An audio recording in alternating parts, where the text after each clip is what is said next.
Thank you, first of all, Arnold. This is really innovative session, and it's dedicated, to the hot topics which are not yet covered by the randomized clinical trials. And the faculty is a really outstanding faculty which is presented here. This underlines the importance of this session. So, thank you again, and Mike will start. Yeah, we'll start with to Professor Karazanashvili to show us some real-world data. Thank you. Thank you very much, Nikas.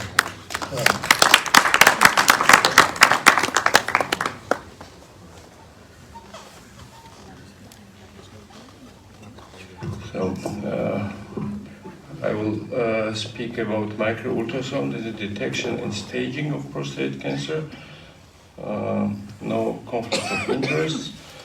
So real-world data from MMT hospital will be presented. This is 1,000 microultrasound-based biopsy and 112 radical prostatectomy and with preoperative microultrasound. So this is a grading system you know already from previous speech. The important is that the patients were not selected for this. This is observational study, and consecutive everyday real practice cases are presented here. MRI was not requested before biopsy. We did this specially because not to avoid any selection bias. So I mean, these patients were really consecutive patients which came to our department. So biopsy was performed in any suspicion on prostate cancer. On the left side, you see here, and systemic or systemic plus targeted biopsy was employed. So here is 1,000 biopsy records we have taken, but really complete data were available in 992 patients, and analysis of this data is showing that in 70% we did unnecessary biopsies because there was benign result or Gleason grade 1. So the question is, at which PRIMUS the safe omission of biopsies is possible? And so as we can say, in normal, when a patient has normal PRIMUS results, the incidence of clinically significant prostate cancer looks not very high. In a patient with PRIMUS 3, incidence is a little bit high, so omission of biopsy might be problematic here. And in PRIMUS 4 and PRIMUS 5 cases, omission is biopsy is related with high risk of missing clinically significant prostate cancer. So if we omission of biopsy in normal PRIMUS, that means PRIMUS 0.2 cases, leads to unnecessary biopsy reduction rate of 40%. And the risk of missing clinically significant prostate cancer is only 1.6%.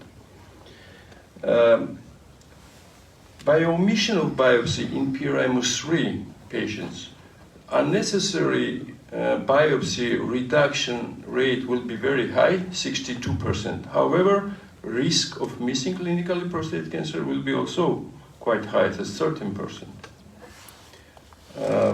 By omission of biopsy in PRIMUS 3 and PSA less than 10 nanogram milliliter patients, unnecessary biopsy reduction rate will be about 48%, and the risk of missing clinically significant prostate cancer 7%.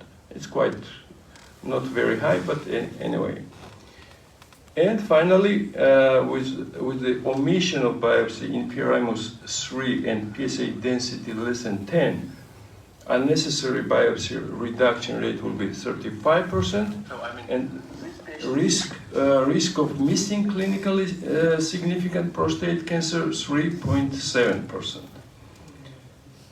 So in summary, if we will avoid biopsies in patients with PRIMUS 0 to 2 And in patients with PRI-3 and PSA density less than 10, then unnecessary biopsy reduction rate will be about 50%, 49%, and the risk of missing clinically significant prostate cancer will be 5.3%. So moving to staging, 112 radical prostatectomy patients were assessed for prostate cancer extraprostatic extension using preoperative micro-ultrasound, and 62.5% had some form of extraprostatic extension in this cohort. It looks like PRI-5 is quite predictive of extraprostatic extension, because you see that in those men, almost in all of these men, extraprostatic extension exists. And calculating the effectiveness of micro-ultrasound in the staging, we see that very high predictive value of micro-ultrasound in the prediction of prostate cancer extraprostatic extension. This is 97%. So in conclusion, micro-ultrasound can reduce unnecessary biopsy rate by up to 50% while missing about 5% of clinically significant prostate cancer. And micro-ultrasound is highly effective for prediction of prostate cancer extraprostatic extension. Thank you for your attention. Thank you very much, Guram. How can you get these 5%? So, summarizing... No, I know, but how can you make it better? If you are part of that 5% where you don't see a clinically significant cancer, you won't be happy. Yeah, okay. There is, we have, first of all, I would like to mention that MRI has 10% about. MRI is missing about 10%, so we are missing 5%. So this is first of all. Another thing is, you can always say to patient, okay, we can evaluate, we can make observation, surveillance. So you can do next diagnostic procedure within 1 year, for example. And I'm sure that you will not you won't harm that patient. I think so. Yeah, I just want to be constructive. I'm not negative. Yeah, I just want to make it. How can you get better? Yeah, that's one way to get better would be artificial intelligence. Now, Jochen Waltz talked about the ANAT, CTRAS. How can we get probably micro-ultrasound and artificial intelligence to become better? Yeah, so I think that this is something that is very important to have it even more standardized than just the Primus protocol, but have a machine more or less tell us this is a lesion. This is an easy way for everybody to start, and I hope that with the Optimum trial we are generating enough data and enough images to be able to form something around that, but we will see. Okay. Thank you very much. Okay. I think, unfortunately, time is too short for sessions like this. We thank you very much, and we thank all the participants in this meeting, and I think it was a good start for the overall experience.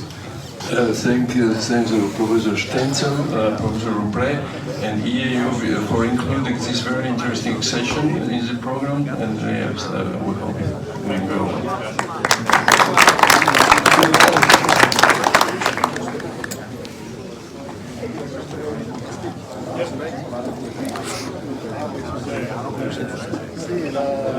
well.